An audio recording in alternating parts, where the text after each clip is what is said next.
ऊर्ध्वमूलमधस्ताखमस्मत्थं प्राहुरव्ययम् छन्दांसि यस्य पर्णानि यस्तं वेद स वेदवित् अधश्च ऊर्ध्वं प्रसुतास्तस्य शाखा गुणप्रवरधा विषयप्रवालः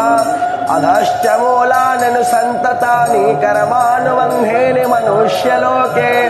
नरोपमस्मेह तथोपलभ्यते नन्तो न चार्ति न च सम्प्रतिष्ठा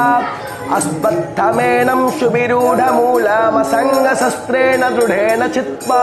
तथा पदं तत्परिमार्गितव्यं यस्मिन् गता न निपतन्ति भूयः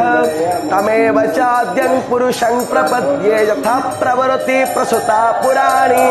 निर्माणमोहजितसङ्गदोष अध्यात्मनित्या विनिवृत्तकामाः दम्भेर्विमुक्ता सुखदुःखसंज्ञै गच्छन्ति मूढा पदमन्वयं तद्भासयते सूर्यो न शशाङ्को न पावकः।